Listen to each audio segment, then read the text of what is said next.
Hello guys, it's Alex here, and in this video I will tell you what games I'm most excited to play this coming month in November. Hopefully you find some games that were not on your radar, so let us get right into it.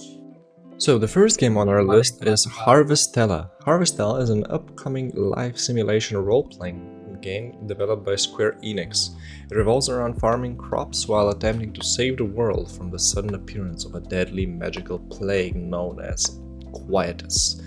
The game will include RPG elements, with the player being able to choose one of the 12 classes, and other gameplay includes such as live simulation elements where you can explore their village, talk to residents, farming, cooking, crafting and fishing. The game takes place in a world with 4 giant crystals called sea lights, which ensures a stable change between the 4 seasons. This is disrupted by the Quietus, the season of death, causes crops to wither and die across the land, and prevents people from going outside. It gets longer and longer each year, causing the protagonist, Ian, to embark on a mission to stop it, which is funded by using things from their farm such as wood and wool. Other characters include Sharika, a missionary, Helene, a handsome mechanic, and Arya, a mysterious girl from the future. So if you like a semi-chill game that consists of farming crops and fighting, this might be the game for you.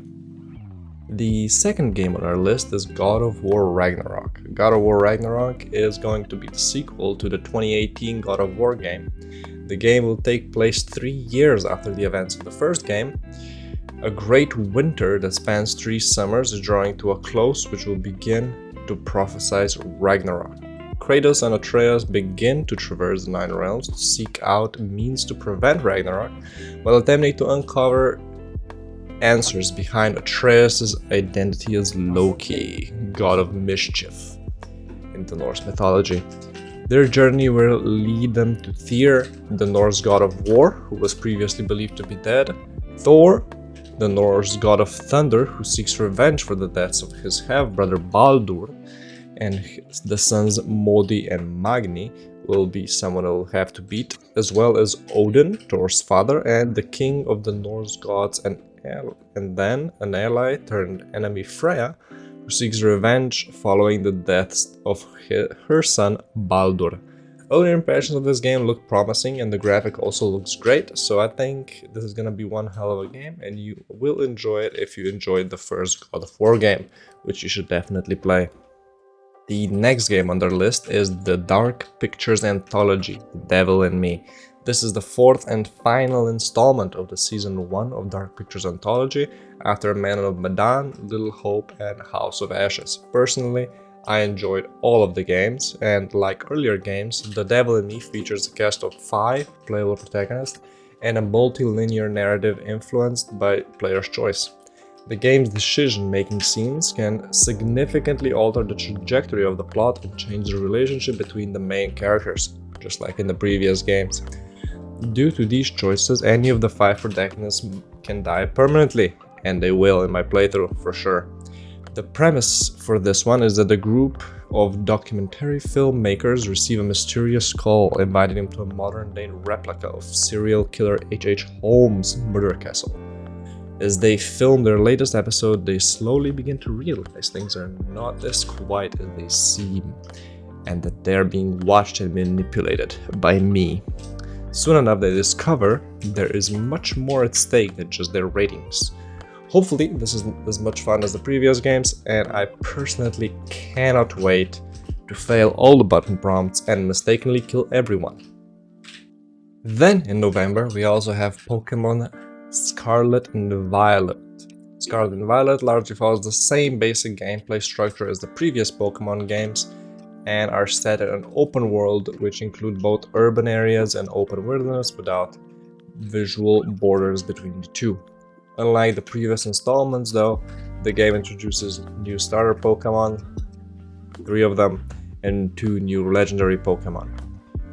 The premise is to assist the travel, the 3 legendary Pokémon can be used to traverse the environment. A mechanic called Let's Go will allow the players to send out Pokémon to roam the overworld and automatically battle wild Pokémon. In addition, co-op play with up to 3 other players is included. Scarlet and Violet also introduces a terrestrial phenomenon, which gives Pokémon a crystalline appearance, as well as changing a Pokémon's type to match the Pokémon's Terra type, as well as unlocking special moves such as Terra Blast, which, when used by a terrorized Pokémon, becomes a move of the same type as the Pokémon's Terra type. So if you like the previous Pokémon game, this is more or less made for you, as it largely remains unchanged as the previous one, and probably the overworld is gonna be just as empty. Our second to last game is Evil West. Evil West is a third-person shooter. In the game, the player assumes control of Jesse Reiner, a vampire hunter who is equipped with powerful firearms including a 6-shot pistol, a rifle, a flamethrower, and melee weapons including a gauntlet that can accumulate electrical energy and an axe. Enemies can be stunned and staggered following a melee attack, allowing players to be able to execute them with special finisher moves, more or less like Taken, probably, we'll see. Players can also use their environment to their advantage. For instance, they can kick enemies into spike traps or shoot explosive barrels. Okay. Players will occasionally encounter boss characters, which are powerful enemies with unique attack patterns. As the player progresses through the game, they will be able to level up and gain new skills and abilities, sort of like an RPG. The campaign will be played cooperatively, can be played cooperatively with other players, so this might be a good co-op game to play with your friend.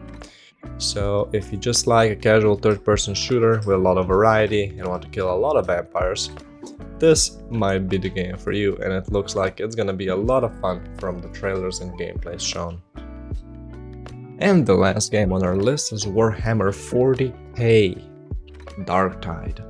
The game will use a similar formula to that was used in Vermintide 2, in which 4 players cooperate to defeat periodic waves of AI-controlled enemies.